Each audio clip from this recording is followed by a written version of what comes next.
We are joined by Mike Papantonio. He's the senior partner with Levin Papantonio, and he's representing more than 500 counties nationwide, 15% of the U.S. population involved in litigation against big drug companies, suing them for their $200 billion lawsuit for their involvement in the opioid epidemic. We've interviewed lawmakers on the left and the right. They all say opioid addiction is a problem. What role, sir, do you think that these drug companies played in this issue? Well, here's the bottom of the line is that since 2001, the opioid crisis has cost the country over $1 trillion, and those costs have now risen to $500 billion a year starting in 2015. The reason that's important to the people that are watching this program is because taxpayers are now having to foot that bill.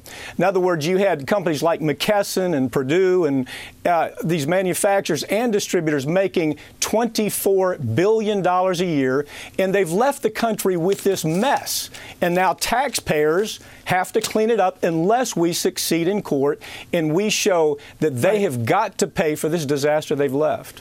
You know, it is a mess, and I think everyone would agree with it that it's a mess. I want to pull up what Purdue Pharma said when we reached out to them. Quote, "We believe it is inappropriate for these jurisdictions to substitute their judgment for the judgment of the regulatory, scientific, and medical experts at FDA. We look forward to presenting our substantial defenses to these claims." So they're saying, hey, wait a minute.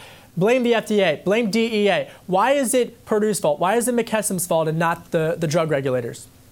Yeah, well, Purdue's talking mighty big because they're already trying to set up for bankruptcy. I mean, that's the next thing we'll see Purdue do is having killed all these people, created this catastrophic economic disaster all over the country. The next thing they'll try to do is get court protection in bankruptcy. That's my prediction.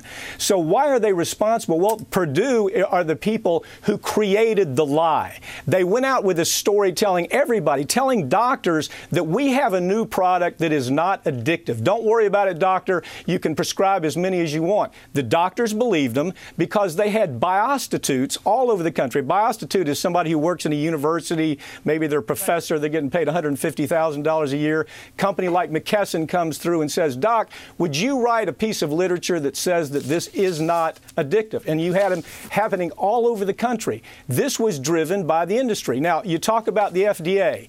The FDA has been totally dysfunctional where it comes to this particular catastrophe. So how does Washington fix that? How does Washington fix that? How do lawmakers on Capitol Hill? Your team talks to these lawmakers. How do they fix that problem? Here's how they do it. Here's how they do it. They handle this just like they would any other criminal entity. If you have a CEO from a company who's made decisions that that CEO understands that decision is killing people, it's manslaughter. If you have decisions like that made, why do we treat that character different than we do a kid on the corner that's selling marijuana? Why do we treat them different? Because they look different. They're dressed up in Armani suits. They have Rolex watches. They don't have a hoodie on their head. So we have a culture that has said, let's treat them differently because they have access to Congress. They have money to spend around. They have great PR machines. And so we have to change that culture. Mike, you know, this is an issue that invokes a lot of passion. It's a fiery issue. People are on both sides are passionate. The drug makers, we reach out to them. They say, you know, they want to fix this problem. $200 billion, more than 500 cities nationwide. Let's just take a deep breath for a second. Where would that money go? How would that money be allocated in these settlements to make sure that that money helps alleviate this problem? It would go to the cities that had to spend millions of dollars for things like police, in improving the police force, for things like EMT services, for things like hospital rehab services, all of these things. This is a very tangible number, Kevin. This isn't something these people are making up. We can look at their balance sheet and see that some of these cities were losing $300 million a year while the drug manufacturers and distributors were making $24 billion a year. Right. So our word to them is, you know what? It's time to pay up. You know what? And I wish we had more time to talk about this issue that a lot of these stakeholders need to have much more of a conversation on. I want to thank Mike Papantonio, senior partner with Levin Papantonio, for coming on, joining us from Pensacola, Florida. Thank you, Mike.